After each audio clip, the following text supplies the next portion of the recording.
Bonjour à tous, je suis ravie de vous retrouver. On va aborder différentes thématiques. Donc, une personne qui voulait faire une vidéo avec moi sur TikTok s'est fait supprimer sa chaîne. Donc, il m'avait envoyé tout un tas de questions. Donc, je m'en suis finalement inspirée car je les trouvais assez pertinentes. Donc, pour ceux qui ne me connaissent pas, je suis Rachel Fortin. Je fais du nettoyage énergétique. Donc, je vais donc les reprendre dans l'ordre. Alors, pouvez-vous raconter brièvement votre parcours? Alors après une vie remplie de voyages, car je rêvais de voir du pays plus jeune, moi j'ai finalement trouvé ma voie dans la thérapie. Donc je me suis tournée vers l'hypnose, l'ayant expérimenté sur moi en 2012, car je n'allais pas très bien à l'époque. Et ça a été une véritable révélation. J'ai trouvé cet outil formidable et je me suis alors formée à l'hypnose ericksonienne pour avoir les bases. Donc, je suis donc diplômée, hein, et puis à l'hypnose spirituelle avec Jean-Charles Chabot. Puis j'ai bifurqué vers l'hypnose ésotérique. Donc je me suis spécialisée dans le nettoyage énergétique des entités du bas astral, de la magie. Donc cette pratique, eh bien, elle permet de remonter le temps dans d'autres vies antérieures, d'autres dimensions, et traquer d'éventuelles entités qui pourraient mettre des bâtons dans les roues de la personne. Et c'est bien souvent le cas. Donc quand rien ne marche, quand tous les projets tombent à l'eau, le bas astral fait des siennes. Il faut donc aller à la cause et nettoyer. Donc beaucoup sont piégés par les pièges du karma. Ils ne choisissent plus leur incarnation. Il faut donc couper avec l'entité qui emprisonne. Donc j'ai environ 70% de réussite. Donc c'est très, on va dire c'est 30% l'hypno, 30% le télépathe et 30% le consultant. Donc c'est un trio. Et après une séance, bien évidemment, il faut changer les mauvais comportements, ses mauvaises habitudes et avoir la volonté pour le changement. Donc je vous invite à lire les témoignages si cela vous intéresse dans la description. Alors, donc je continue les questions. L'hypnose régressive ésotérique, quelle est la différence entre une régression clinique et une régression ésotérique? Alors une régression clinique, c'est quand on fait une psychothérapie. Donc cliniquement, avec un psychiatre ou un psychologue, euh, au moment où l'analyse psychiatrique est faite, le patient vient à faire une régression sur sa vie. Donc, c'est-à-dire qu'il va raconter au psychiatre ce qui aurait pu l'amener à avoir son problème dans sa vie actuelle. Donc, par exemple, le souvenir d'un traumatisme enfoui qui rejaillit.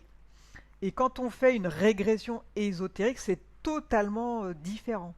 Là, on va chercher, nous, dans cette vie actuelle, mais on va aussi chercher dans les autres vies antérieures. Par contre, on ne va pas chercher dans des vies parallèles parce que ça, c'est un autre fragment d'âme.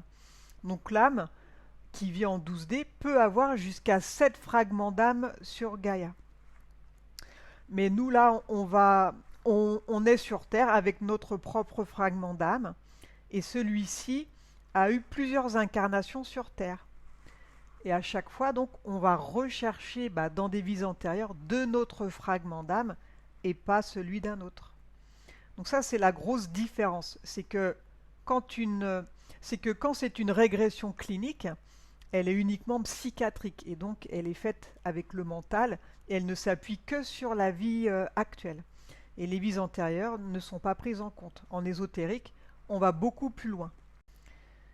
Alors, pourriez-vous nous parler d'une séance type et des protections énergétiques que vous utilisez? Alors, une séance type, bon, je vais le faire rapidement. Il y a des vidéos qui les expliquent sur ma chaîne.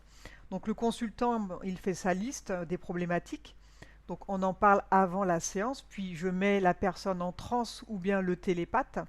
Et je pose des questions et on va à la cause des soucis qui peuvent être des douleurs inexplicables, une addiction à l'alcool, au sexe, aux drogues, problématiques d'abus, de viol, de la malchance. Une fois qu'on a cerné la cause, eh bien, on la retire avec différents protocoles. Alors, en ce qui concerne les protections énergétiques, alors la première, c'est la bulle éthérique. On peut se faire une bulle autour de soi. Donc ça protège. La deuxième, c'est un taux vibratoire. Alors, le mien est celui de mon télépathe parce que je travaille énormément avec un télépathe.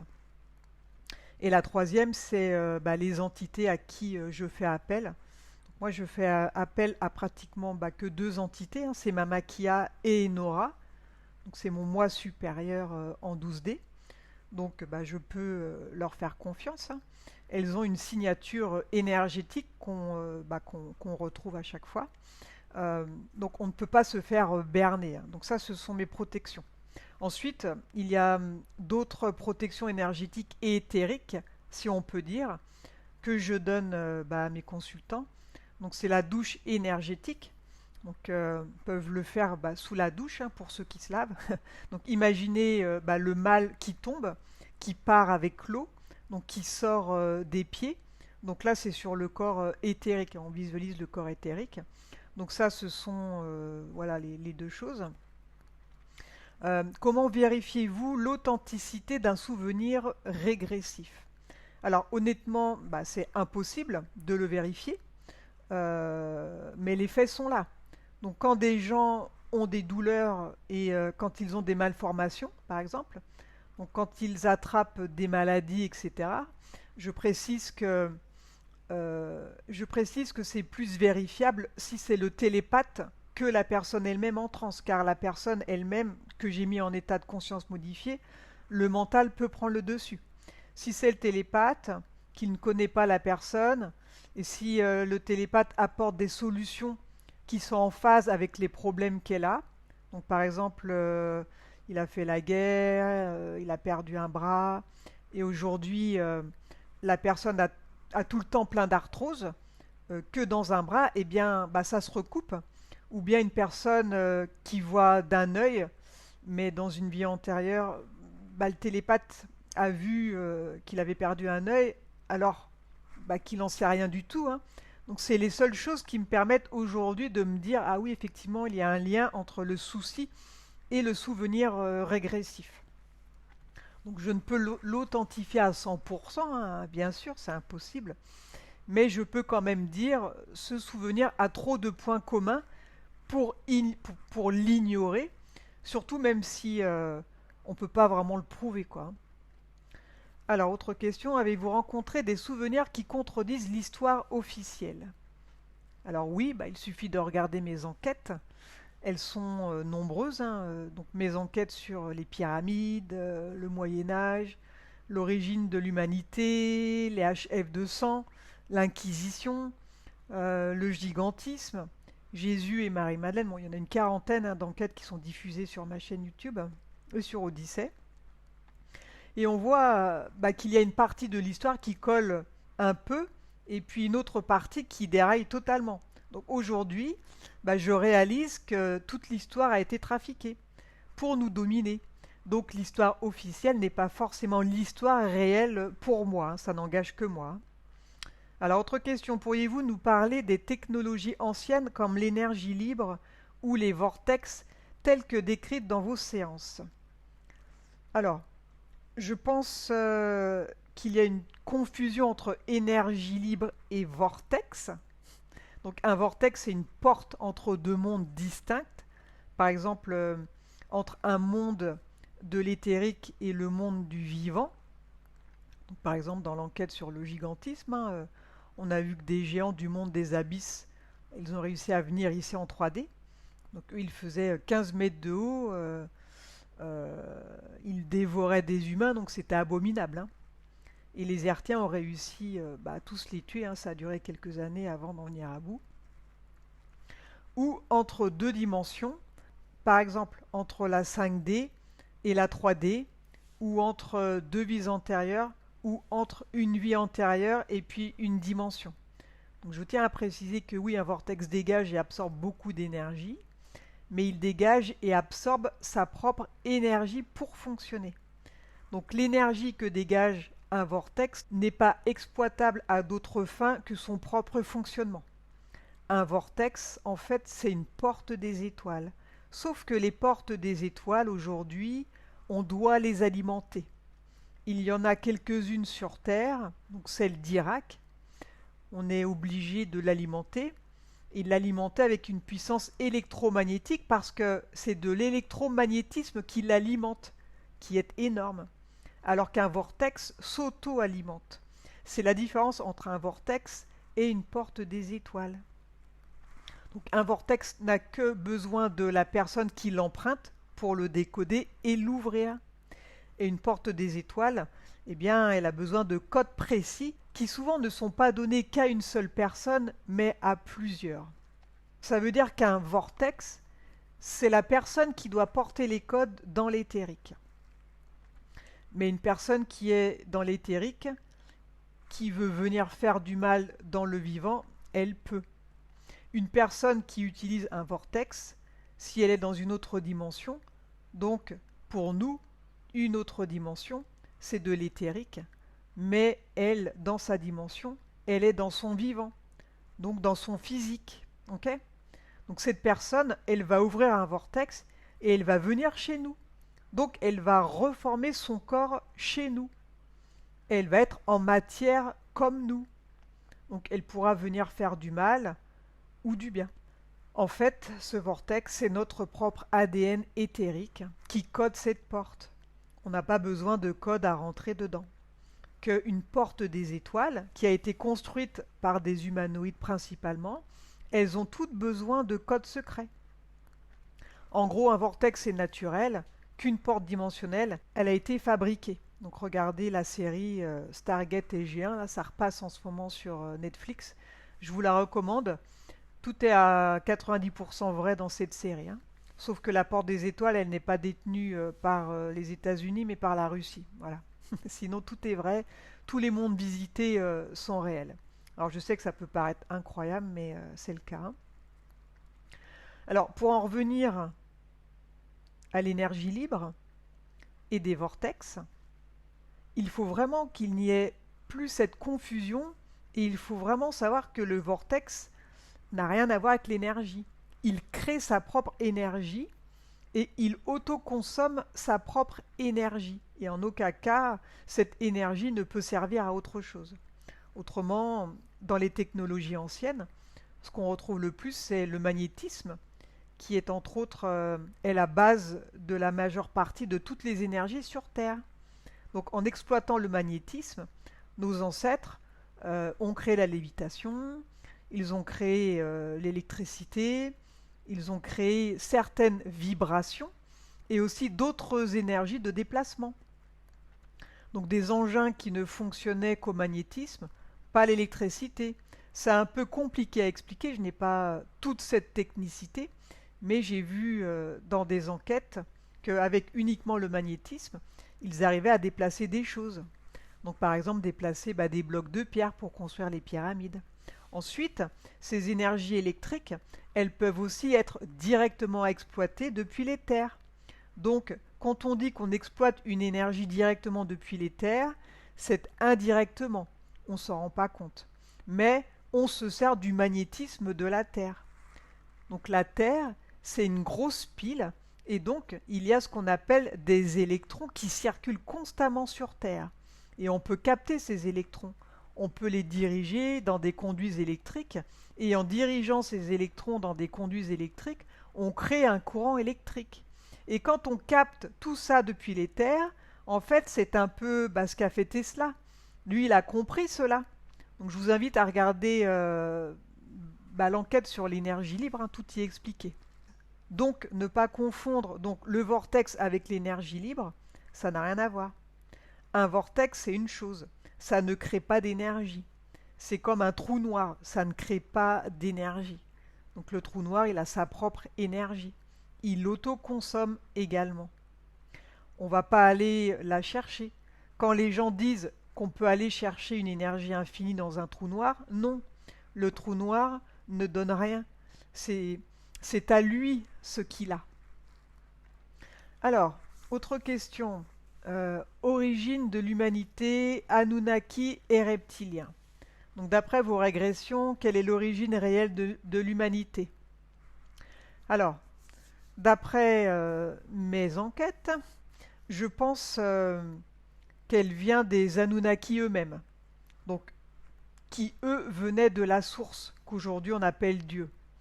Hélas, le monde actuel appelle la source Dieu, mais son vrai nom c'est la source. Donc tout a été un peu inversé, hein. Tout ce qui était féminin c'est devenu masculin. Okay, donc les Anunnaki sont la race la plus supérieure que la source elle ait créée.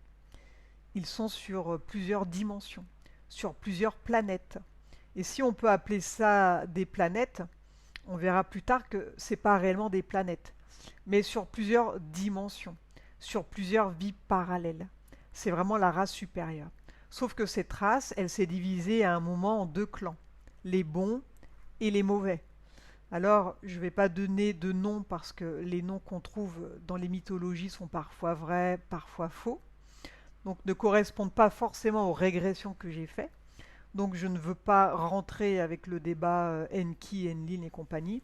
Donc je dis juste qu'il y a des bons et des mauvais. Et cette race, qui est le fruit de la source, a commencé par former deux clans. Parce qu'il y en a un qui voulait telle chose pour le monde. Quand je dis le monde, c'est l'univers. Donc c'est toutes les dimensions. Et les autres voulaient des choses totalement opposées. Donc ils ont commencé de créer deux clans et ça a apporté de grandes confusions également au sein même de la source. Donc l'objectif, pour en revenir à ça, l'origine réelle de l'humanité, donc avec ces deux clans d'Anunnaki, le premier objectif qu'avait la source avec les Anunnaki, c'était de dire vous allez me poser des humanoïdes sur Terre, parce que quand ils ont été créés au départ, les Anunnaki, aujourd'hui ils sont partout, mais leur première mission était vraiment chez nous sur Terre, sur le continent Terre, hein. Donc je dis même pas Gaïa, hein, je dis la Terre, sur le continent sur lequel on vit aujourd'hui, qu'on nous fait croire que c'est une sphère, mais pour moi ce n'est pas une sphère. Dans mes enquêtes, j'ai vu que ce n'était pas une sphère. C'est pas vraiment une terre plate, c'est une terre plane, mais bon, c'est compliqué à expliquer. Donc regardez l'enquête que j'ai faite hein, sur le sujet, tout y est détaillé. Il faut vraiment savoir que les Anunnaki, ils ont été créés pour venir poser donc des humanoïdes sur notre Terre, pour que ces humanoïdes apprennent l'amour à qui? Eh bien à deux races humanoïdes qui étaient aussi sur notre Terre. Donc, des géants qui nous ressemblaient énormément, sauf qu'ils faisaient 1 mètre 50 de plus que nous en moyenne, et une race de reptiliens extrêmement pacifiques qui habitaient déjà la Terre encore avant les géants. Et on les nommait les Ertiens. Donc les reptiliens sont-ils une faction des Anunnaki ou une espèce distincte? Euh, alors oui, les Anunnaki, qui se sont divisés en deux clans, voulaient absolument tout contrôler. Et c'est donc eux qui ont créé génétiquement une race de bipèdes qui au départ nous ressemblait, mais comme ils ont vu qu'il y avait énormément de résistance euh, avec les Ertiens, car eux faisaient la différence entre les vrais et les faux humains, ils se sont dit on va créer des reptiliens qui leur ressemblent, et ils ont créé donc ces fameux reptiliens. Donc c'est ça en fait qui fait que ils les ont fait tellement se ressembler aux Ertiens que ça a provoqué une énorme confusion chez les géants et chez les humains, donc les petits humains que nous étions, qui venions d'être fraîchement posés sur Terre. Donc ils ont réussi à créer la confusion chez les petits humains et chez les géants. Donc tout est expliqué dans l'enquête sur le gigantisme, hein. Donc les reptiliens se faisaient passer pour des Ertiens et ils ont commencé à détruire les plantations, à semer le désordre. Du coup, les humains ils se sont associés aux géants pour chasser les Ertiens, car ils en avaient assez. Et il faut savoir que les Ertiens avaient des technologies énormément supérieures à celles des humains et des géants, mais la source leur a demandé de ne pas détruire ces deux races. Donc les Ertiens, eh bien, dégoûtés, ils ont fini par dire, écoutez, comme vous ne voulez pas qu'on les détruise, et nous non plus parce que bah, ce n'est pas dans notre ADN, c'est pas dans nos gènes de tuer et de détruire. Donc ils ont dit, bah, on va construire une civilisation souterraine, et ils se sont enterrés. Et ils ont créé des villes immenses sous terre. Donc voilà, c'est vraiment une espèce distincte, hein, pour répondre à la question. C'est vraiment une espèce distincte des Anunnaki, les reptiliens, mais c'est une espèce totalement soumise aux mauvais Anunnaki, parce que c'est eux qui l'ont créé. Alors, autre question, pouvez-vous nous parler des manipulations génétiques ou des hybridations reptiliennes révélées dans vos séances. Alors, beaucoup d'hybridations ont lieu encore et ont encore lieu sur d'autres plans. Beaucoup de personnes ont des souvenirs d'avoir été abductées, mais 99 fois sur 100, parce qu'il y en a quand même une exception, leur corps éthérique a été abducté, mais pas eux, pas leur corps physique. En fait, le corps éthérique qui est notre empreinte d'ADN, qui a notre empreinte d'ADN de notre corps physique, quand on dort, ce corps se décolle et se détache légèrement du corps physique. Et à ce moment-là, il est vulnérable. Et les gris, qui sont aussi une sous-race, pour ne pas dire une merde, c'est une sous-race des reptiliens. Et les reptiliens sont tellement feignants qu'eux-mêmes, après, ont créé donc les gris pour faire les sales besognes. Donc c'est eux qui font toutes les abductions, les expériences, les manipulations génétiques. Et ces hybridations reptiliennes ont été faites par des gris. Donc les gris en profitaient pour capturer ce corps éthérique.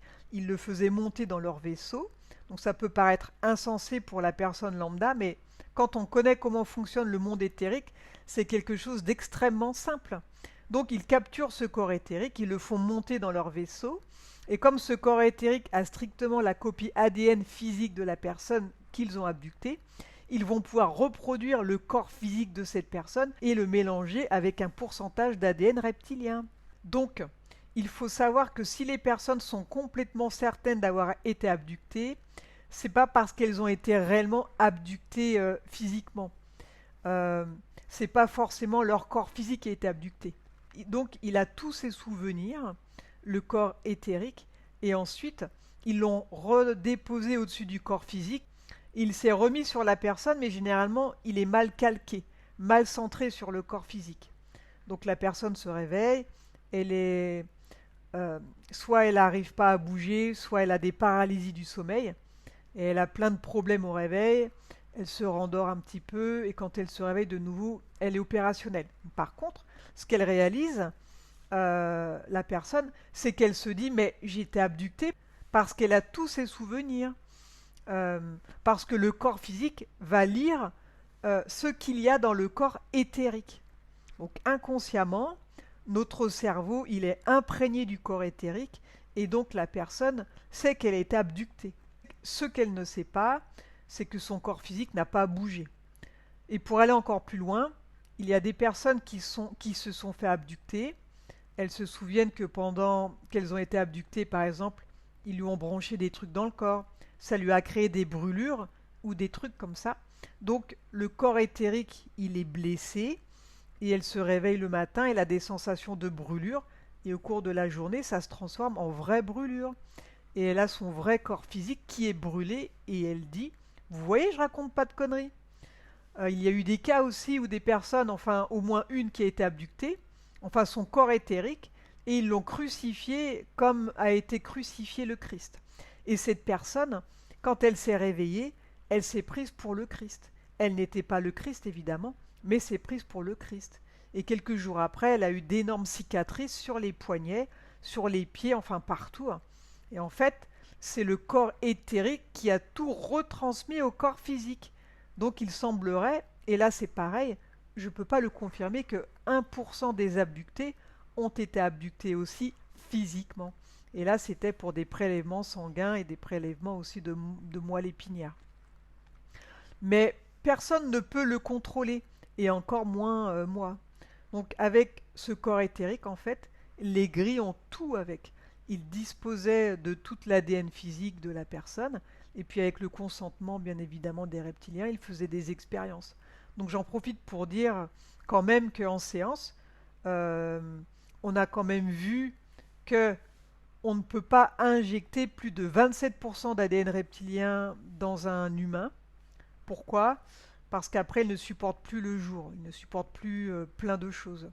Donc au-delà en fait de 20%, il est viable que très peu de temps sur Terre. Donc voilà pourquoi aujourd'hui, il n'arrive pas à dépasser 27% pour l'hybridation. Donc ils ont tenté longtemps, et il semble qu'aujourd'hui, ils sont même en régression. Ils arrivent de moins en moins à hybrider des humains. Alors, autre question, quels sont leurs objectifs actuels? Alors, contrôle, politique, énergétique ou autre? Alors, l'objectif des Anunnaki n'est pas politique. Donc la politique, c'est juste un outil. Eux, ce qu'ils veulent, c'est asservir totalement l'humanité à Baphomet. Alors, qui est Baphomet? Baphomet représente le mal tout entier. Donc sous Baphomet, on a Satan et un reptilien puissant nommé Ashtar. Alors attention, les bons Anunnaki sont avec nous aujourd'hui. Il y a des factions de bons Anunnaki qui luttent contre les mauvais et ils n'ont pas du tout la même allure que les autres Anunnaki, hein. Donc ceux qui sont restés bons, on les appelle les êtres bleus entre autres. Ils sont dans d'autres dimensions. Eux nous ressemblent et ils sont très beaux. Ils ne sentent pas mauvais, ils n'ont pas une tête horrible. Eux se battent avec nous, auprès de nous, contre les mauvais. Et les mauvais ne contrôlent pas la politique. Pour eux, c'est plus un outil. Eux, ils veulent asservir totalement l'humanité à Baphomet. Et pour cela, ils ont deux objectifs. C'est que soit les âmes doivent être totalement sous contrôle. Donc aujourd'hui, c'est ce qui est en train de se passer avec les vaccins. C'est ce qu'ils font avec la pollution atmosphérique, même si elle a été grandement stoppée là depuis que Trump est au pouvoir et puis que Poutine a râlé. Il y a la nourriture, il y a la disparition des genres aussi. Ils veulent nous faire croire qu'on n'est pas homme ou femme. Et à partir de là, qu'est-ce qu'on fait? Tout lentement, notre cerveau se dissocie du genre humain, c'est-à-dire l'homme, la femme, et notre fragment d'âme subit, souffre avec ça. Donc les mauvais Anunnaki n'ont que deux solutions. Soit ils contrôlent totalement nos âmes, soit ils les font disparaître. Donc pour les faire disparaître, c'est très simple. Ils le font régulièrement. Ils vont vers un corps, ils prennent possession de ce corps et ils se mettent tellement après le fragment d'âme, ils le polluent tellement, ils sont tellement mauvais que le fragment d'âme ne supporte pas et il dégage. Il sort totalement du corps, donc il y a un détachement total du fragment d'âme du corps. Et les mauvais Anunnaki aiment le chaos, ils aiment la servitude des peuples, et ils aiment la violence, ils aiment ce qui sent mauvais. Donc je sais que c'est bizarre, mais c'est comme ça. Donc voilà, ils aiment tout ce qui est sale, et on ne peut rien y faire contre ça. Et il faut savoir aussi qu'un Anunnaki, donc je vais faire une petite aparté parce qu'il y a aussi marqué contrôle politique, énergétique ou autre, mais on va faire une petite aparté justement sur autre. Et s'ils font ça aussi, c'est que comme ils aiment le chaos, la servitude des peuples, etc., ils savent aussi qu'ils ne peuvent pas vivre longtemps s'ils viennent en tant que chefs sur Terre. Pourquoi? Parce qu'ils ne supportent pas la lumière. La lumière, c'est la source. Les ténèbres, c'est eux. Ils ne supportent pas la lumière. Ils ne supportent pas l'oxygène. Ils ne supportent pas le CO2 non plus. Même si on n'arrête pas de nous dire que le CO2 est mauvais. C'est pas vrai. Ils ne supportent pas non plus. Donc, comme ils n'arrivent pas à faire ça, ils ont créé un double. Donc, chaque grand Anunnaki crée un double de lui en forme de ver. Et ce ver, on l'appelle un Goa'uld. Et ils se servent de ce Goa'uld. Ils vont l'injecter dans un corps humain qu'ils vont choisir. Et ce Goa'uld va éjecter l'âme du corps humain. Il va contrôler totalement ce corps humain. Donc voilà comment ça fonctionne. Alors, ça fait rire beaucoup de gens parce qu'il y a eu ça dans la série Stargate SG1. Donc ils ont utilisé le vrai nom. Et c'est vraiment ça qui a été vu en séance à plusieurs reprises. Donc je ne suis pas la seule à l'avoir vu, hein. Il y en a d'autres qui l'ont vu. Donc j'ai eu affaire à ce type d'entité assez puissante. Donc ça nécessite un télépathe puissant, voire plusieurs, si le télépathe ne dépasse pas les 100 000 sur l'échelle de Bovis. Donc plusieurs savent que les Goa'uld existent et que c'est réellement le nom qui est donné à cette bestiole. Donc c'est un ver. Il incorpore le corps et il éjecte le fragment d'âme. Et on peut faire un peu ce rapprochement avec les vers qui sont souvent responsables de nos maux physiques. Ils ont remarqué que ce qui crée nos cancers, ce sont nos vers. On a des vers dans le corps. On en a plein l'intestin. Il y en a certains qui sont bons, d'autres qui sont néfastes. Et la première chose, quand ils ont commencé de faire leurs expériences sur les humains, les gris ont remarqué que les vers sont le mal, sont les maux de nos corps. nos cancers sont dus souvent à un problème de parasites. On ne nous dit pas la vérité sur les cancers. On nous empoisonne, entre guillemets, même si parfois ça marche avec des chimiothérapies. Ils ont remarqué que par le biais du verre, on peut complètement prendre le contrôle d'un corps, puisque quand on a beaucoup de parasites sur notre corps, on arrive à rentrer dans la folie. Il y a des vers qui vont jusque dans le cerveau et il y a un contrôle de notre corps. Ils se sont dit, bah, nous, on va faire un ver Anunnaki, et c'est un Goa'uld. J'ai fait ce rapprochement pour que vous compreniez comment eux, ils ont réussi à étudier la chose pour dire, on va aller prendre un corps humain et on prend ce corps humain. Autre question, figure christique et incarnation. Pourriez-vous parler de Mahé et des 7 incarnations du Christ? Alors, Mahé et le Christ, c'est pareil. Il fut appelé un coup Jésus, Joshua, Jéhovah, Mahé, le Christ, le roi des Juifs. Enfin, il a eu une dizaine de noms, mais c'est tout le temps la même personne. Il a réellement eu 7 incarnations en tant que Messie, c'est-à-dire en tant qu'envoyé de la source. Il y a eu aussi énormément d'incarnations sans être le Messie. Donc il a eu d'autres vies sans même qu'il réalise et qu'il sache qu'il était un Messie dans d'autres vies, hein. Donc au total, il a eu 7 incarnations comme Messie. Donc il en a eu une au Moyen-Orient, donc à Jérusalem. C'est la plus connue. C'est celle dont on a complètement déformé l'histoire. Il en a une au Japon, il en a eu une en Chine, et il en a eu 4 en Amérique du Sud. Et quand il était au Moyen-Orient, donc celle qui est la plus connue, hein, il a fini en Europe et quelque temps en France. Donc on a vu tout ça dans l'enquête sur Jésus et Marie-Madeleine, hein. Donc ce sont ces 7 vies. Après, parler de Mahé, du Christ, bah, il n'y a rien à dire parce que la Bible parle de lui.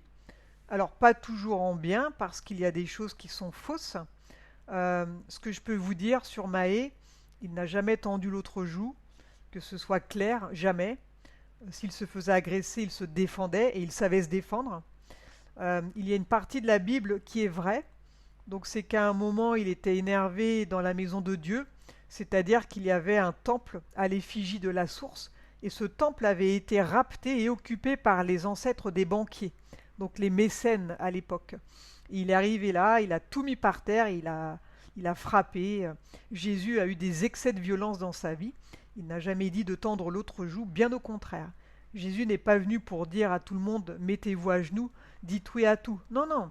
Jésus, il est venu pour dire voilà, vous êtes là, vous devez vous aimer les uns les autres, vous devez prendre soin de vous, et une fois que vous savez prendre soin de vous, vous devez prendre soin des autres. Il n'a non plus pas dit de tuer, de frapper. Non, non, Jésus n'a jamais tué. Il a frappé par défense pour se défendre, mais il n'a jamais frappé parce qu'il aimait frapper.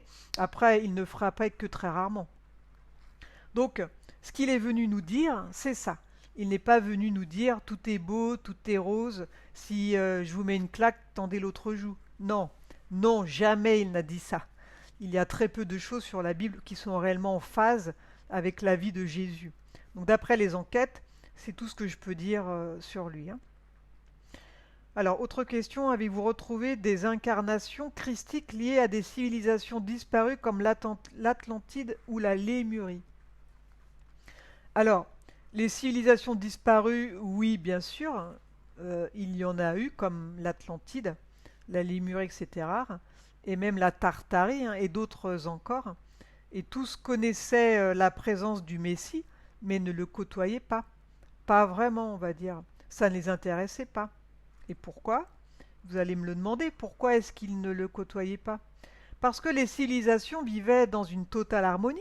C'étaient des civilisations qui étaient en paix.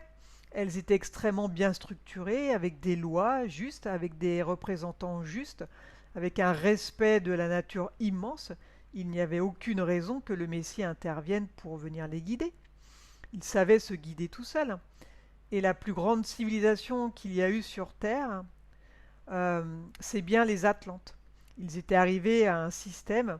Alors, j'aime pas le mot démocratie parce que démocratie, ça vient du mot démon en réalité. Donc, c'est pas vraiment peuple, ces démons, enfin bref. Mais ils étaient arrivés à vraiment avoir des lois justes. C'était le peuple qui désignait leurs représentants. Et si un jour ils trouvaient qu'un représentant ne correspondait plus à leurs attentes, sans aucune violence, le représentant quittait l'assemblée de ceux qui créaient les lois et il était remplacé par un autre qui était élu. Donc voilà. Donc il n'avait pas besoin de Jésus. Il connaissait bien évidemment son existence. Il savait bien évidemment tout ce qu'il faisait. Donc il faut savoir qu'à une époque, en Antarctique, il y a une grande cité, Ursina, hein, où il y avait des Atlantes. Donc j'ai fait une enquête sur cette cité, hein, je vous invite à la regarder si vous ne l'avez pas vue. Donc il y avait un reste d'Atlante qui vivait encore à Ursina au temps de Jésus. Donc c'était vraiment sur la fin des Atlantes, quoi, hein. Donc ça paraît incroyable, mais il en restait une petite partie et il savait ce que faisait Jésus. Et Jésus, lui et l'armée du Christ, ils ne sont pas intervenus parce que eux, ils n'en avaient pas besoin. Ils n'étaient pas décadents comme là où est allé Jésus pour prévenir. Donc, ils sont partis plus tard, eux, à la demande de la source, mais ça, c'est encore d'autres histoires. Alors, autre question. L'archétype christique a-t-il été manipulé par les institutions religieuses? Alors, on va dire oui, mais le débat ne peut pas se réduire à cette simple question. Il y a tellement à dire. L'essentiel est de savoir que la religion qui a été adossée à la vie du Christ, au départ, elle a été totalement revue. C'est ce que j'ai dit tout à l'heure. Elle a été revue, modifiée en conséquence, et tout ça dans le même but que je vous expliquais tout à l'heure au sujet des Anunnaki, pour pouvoir complètement contrôler l'humanité. Et c'est pour pouvoir asservir totalement l'humanité, c'est d'une importance capitale. Donc dire que l'archétype christique a été manipulé, oui, de toute évidence, et encore aujourd'hui, on le sait, puisqu'aujourd'hui, quelqu'un qui veut suivre le pape, même les anciens en fait, donc ceux qui ont entre 60 et plus aujourd'hui, qui sont extrêmement chrétiens, qui voient ce qui se passe aujourd'hui à Rome, ne sont plus du tout en accord avec le Vatican. Donc on voit bien qu'il y a une manipulation qui n'a cessé de grandir, qui n'a cessé de grossir, et aujourd'hui, oui, tout est modifié, effectivement. Autre question, les humains du futur, donc les HF200. Alors, qui sont les HF200? Alors, il a été vu en enquête que les HF200, ce sont des humains du futur. Donc, ils ont réussi à remonter le temps et ils sont venus nous prévenir, d'une certaine façon, que des choses vont être faites sur les humains, des choses terribles qui vont nous modifier génétiquement. Pourriez-vous nous parler de la description des humains dans 200 000 ans? Il a été vu en enquête que les humains du futur n'avaient plus de sexe, n'avaient plus du tout le même physique qu'on a aujourd'hui, hein. Donc là, ils ressemblent plutôt à des gris. Donc on connaît tous l'extraterrestre Roswell, hein, le gris là. Eh bien, c'était un humain du futur qui est venu en fait nous prévenir de ce qui allait se passer. Ces êtres interagissent-ils avec nous via nos rêves, nos régressions? Alors oui, effectivement, ils interagissent avec nous par des révélations et d'autres, mais ils sont aussi venus physiquement chez nous, euh, puisque dans 200 000 ans, bien évidemment, ils ont des technologies qu'on n'a pas. Donc eux, ils arrivent à voyager dans le temps, c'est-à-dire qu'ils font des distorsions dans le temps. Et donc oui, ils sont venus. Donc le cas le plus grand connu de l'humanité, c'est la zone 51.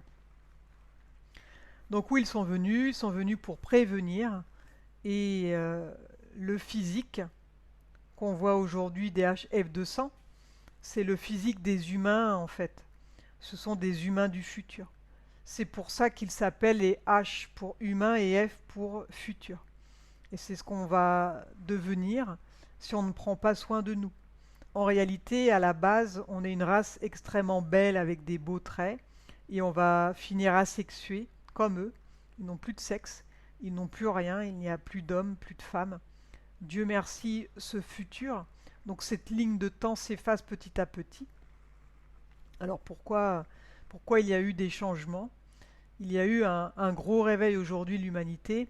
Il y a eu beaucoup de gens qui se réveillent et les plans des Anunnaki ont tendance à s'effondrer les uns derrière les autres et ça commence à faire boule de neige.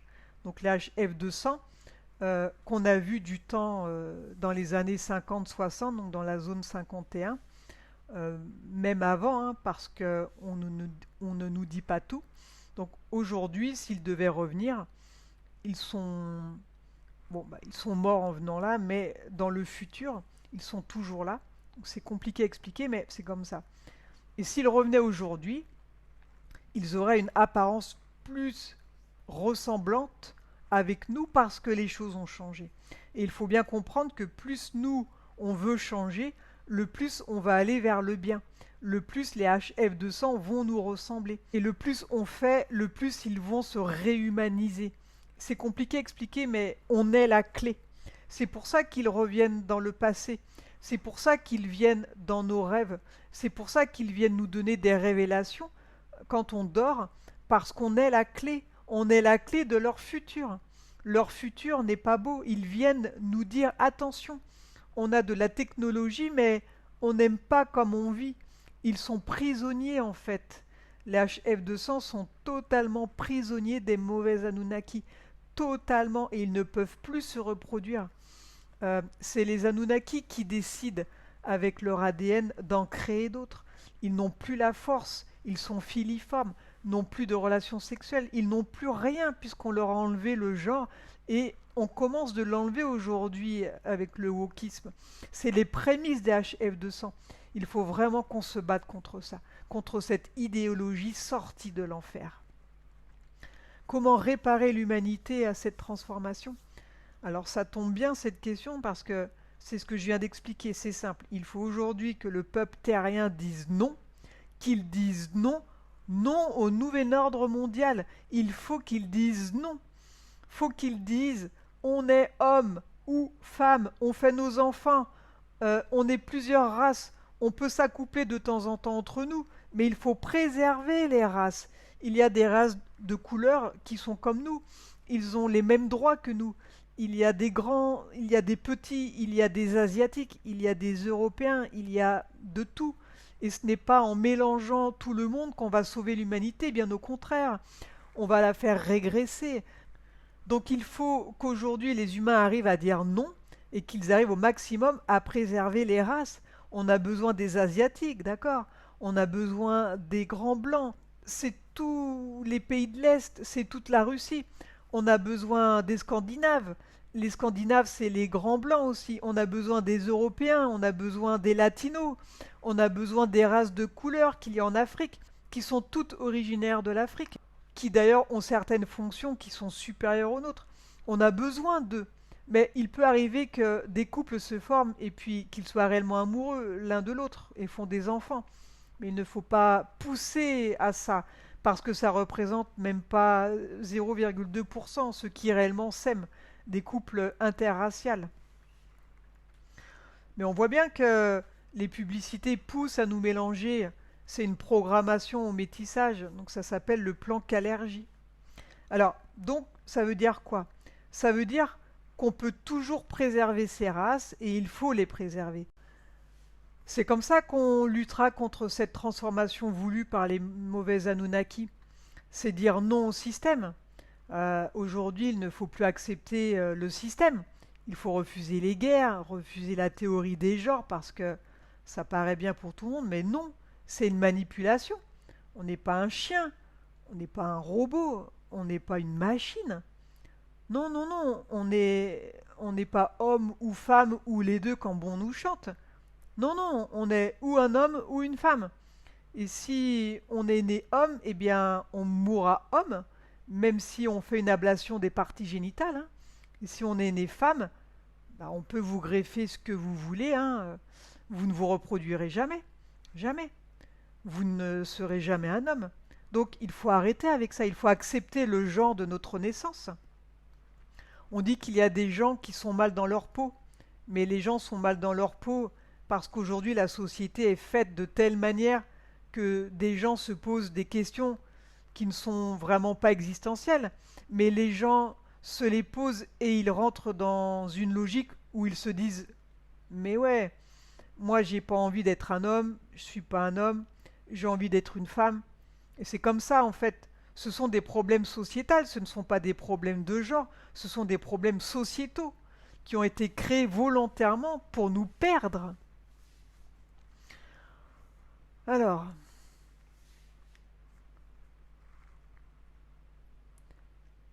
les dieux... Alors, autre question. Dieux égyptiens, nordiques et autres panthéons.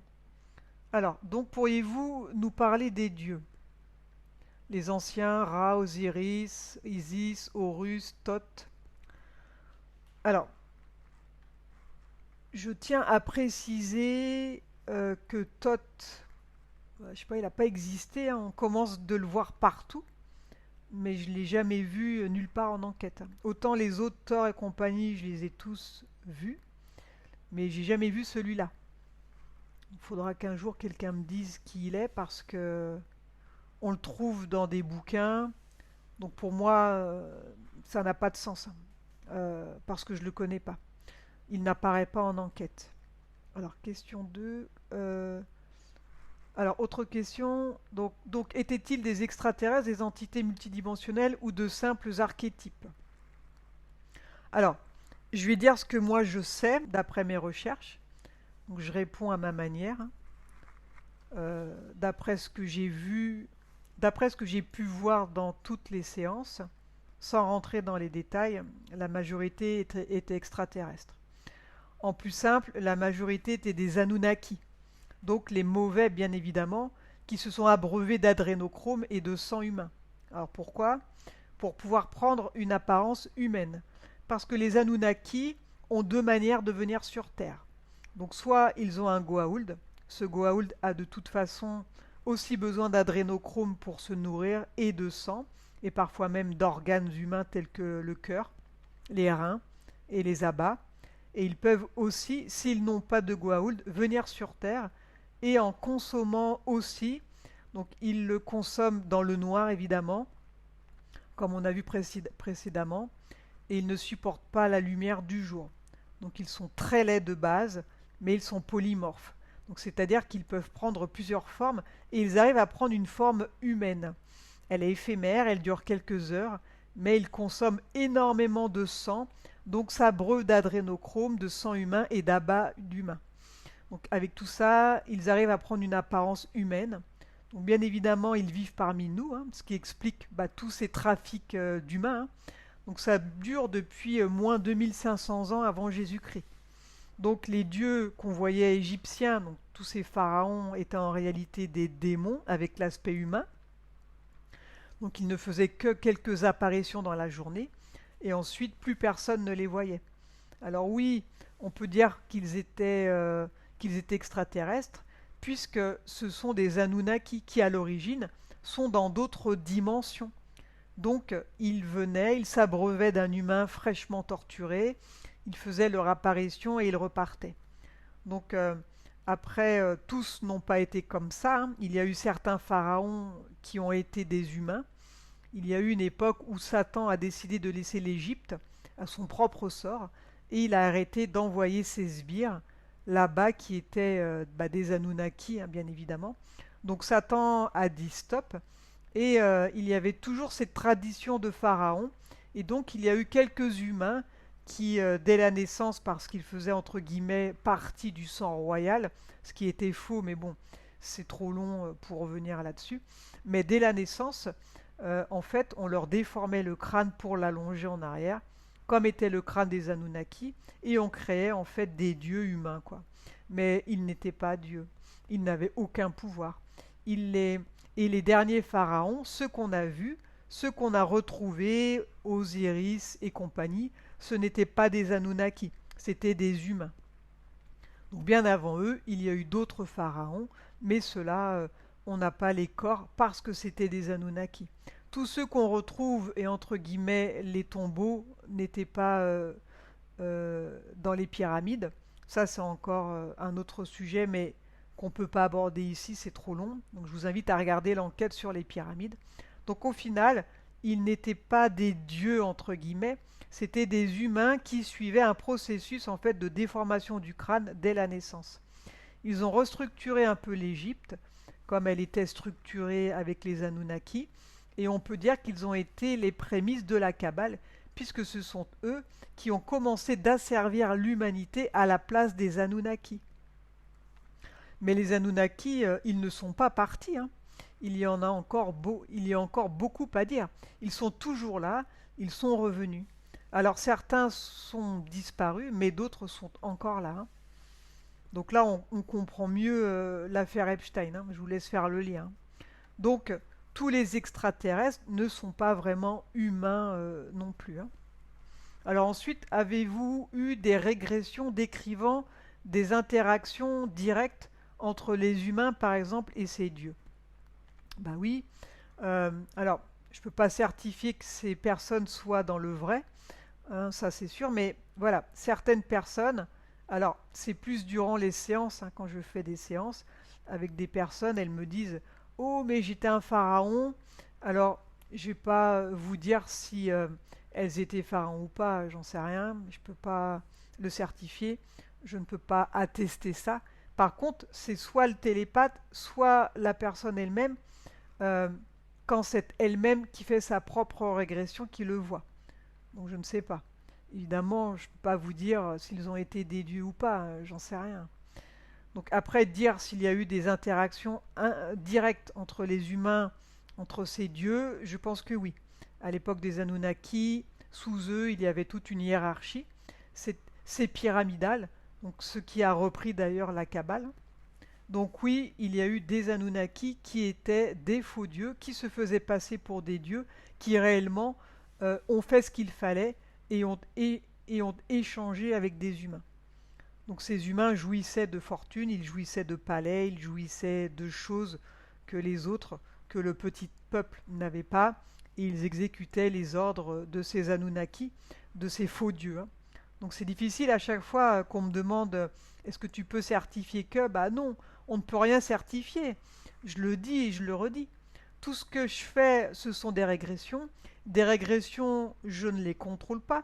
Je ne peux pas contrôler. Je ne suis pas moi-même en transe pour voir ce qui se passe.